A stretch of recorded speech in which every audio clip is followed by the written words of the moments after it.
German Chancellor Angela Merkel was in Delhi this afternoon holding high-level meetings with the Prime Minister Narendra Modi. Many key agreements have been signed, some to make business easier in India, €1 billion in aid for solar energy development to tackle climate change, also among some of those agreements, not to mention a languages agreement that's going to allow German to be taught once again in Kendriya Vidyalayas and modern Indian languages to be taught in Germany. To discuss now the significance of this meeting, remember that Chancellor Merkel and Prime Minister Modi have met several times in the last 6 months. Prime Minister Modi went to Germany. They met as recently as last week on the sidelines of the UNGA when the G4 met to push for UN Security Council reform, and now today in Delhi. So what is the state of the relationship? What outcomes have been had? Are they good? Are they bad? Do we need to work much more? The trade angle being, of course, a very critical one as far as Germany and India are concerned. Raising that trade balance is something both sides are working towards. Germany's strengths and India's priorities are aligned, and so is our mutual goodwill. Our focus tends to be on economic ties, but I believe that in a world of seamless challenges and opportunities, India and Germany can also be strong partners in advancing a more human, peaceful, just and sustainable future for the world. I admire German leadership in clean energy and commitment to combating climate change.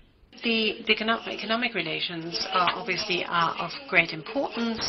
They bear testimony to our dynamic relationship. I was very glad that we were able to sign this fast-track agreement here today so that the speed with which you provide licenses to companies to set up business here is increased. On climate agreement, I was very gratified to know that we were able to come to an agreement here as well. There was a agreement on teaching German as an additional foreign language, as well as teaching modern Indian languages in Germany. The Goethe Institute and Max Miller Bhavan and the Kendriya Vidyalaya Sangathan would cooperate on teaching German as an additional foreign language. And they will be entering into a separate detailed MOU on how that is to be done. Right. Well, to discuss that visit, of course, let's not forget Chancellor Merkel has gone to Bangalore and she's going to be there to meet several leaders from industry as well. Tomorrow, NASSCOM is part of the meetings that she's going to be holding over there.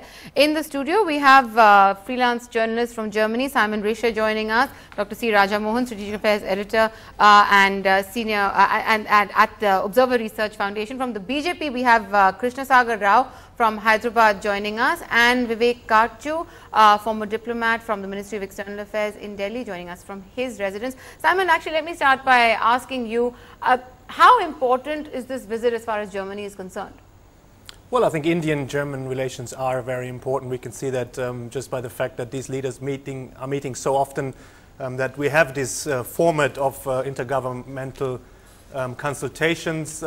So it is an important meeting. I would say it would have been even more widely covered within the German media under different circumstances, but obviously right now in Germany the main topic of public debate is the refugee/migrant crisis. You know, there are big numbers of asylum seekers coming into Germany every day, so this is the main topic, and but nevertheless Indian-German relations are very important, clearly. Yeah. That, I think, Rajamohan, that's something that we sort of deal with on a regular basis when there is a big visiting dignitary over here.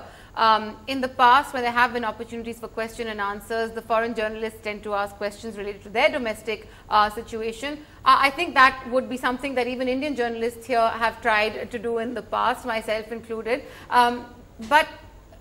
But given that there was no Q&A, this visit probably would have not made more than just a news brief in the German press. But here in India, how significant was it? How do you think we should be sort of looking at the kind of initiatives that have been made today? Yeah, you heard the Prime Minister say the focus is on the economic thing, and the German given the German dependence on external markets, I think there is enormous significance attached to the emerging markets and countries like India. But I think the importance of the visit goes beyond the economic and the commercial, because Germany, we used to say, was a economic giant and a political dwarf. Yeah. I mean, that's no longer true. Germany today is becoming a leading political actor. The Berlin Republic, as we call the new Germany, is a strong player in Europe. It's looking east. It's reaching out to Russia. It's got a special relationship with China.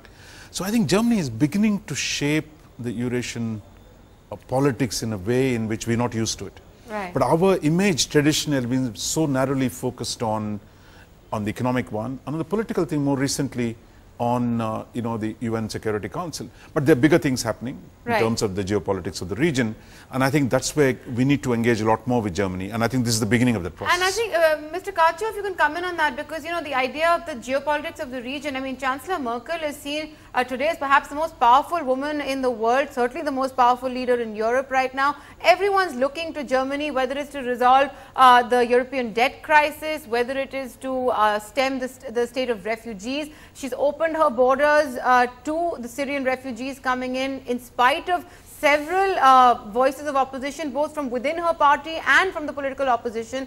It takes a particular kind of leadership to actually do that. And how should India then therefore engage with somebody who's actually taking on these bold measures in such a serious way and an aggressive way?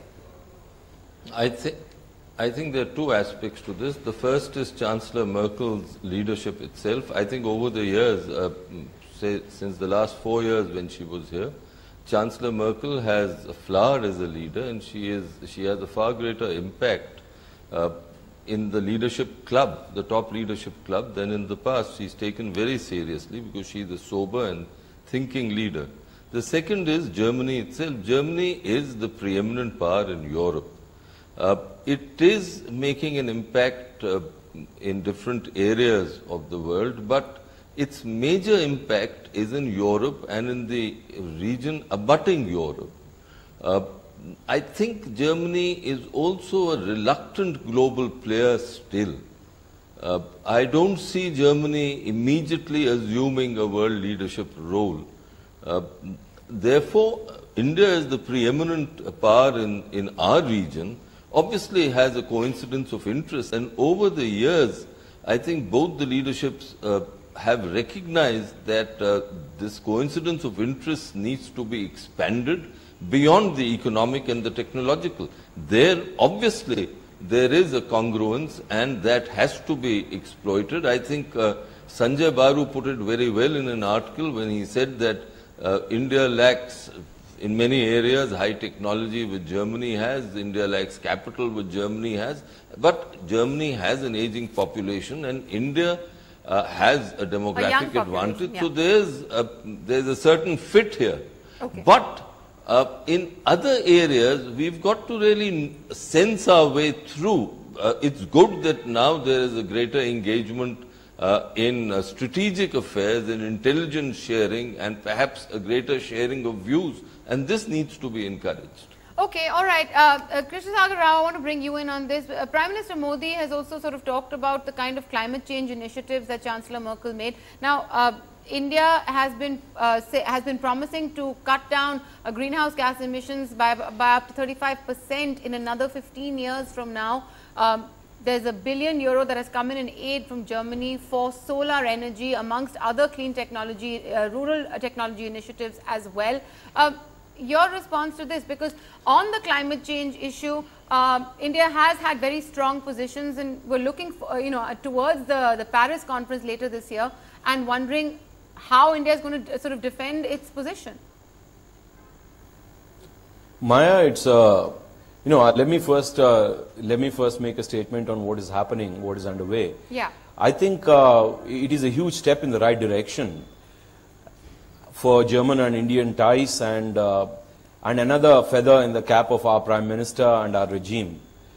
This is the third in the series of the IGC, and what makes it more auspicious, I am underlining the word because there is a celebration happening in Germany, the unification of Germany, and it is 25 years since it united in 1990, October 3rd. So in this backdrop, the Chancellor is in India and on a 3-day visit. And this is a very broad-based debate level, delegate level talks. And these consultations are very broad-based and have the KRAs, the key result areas, in the areas of higher education and economy and investments, defense, security, terrorism, and of course the UNSC reforms and UNSC seat.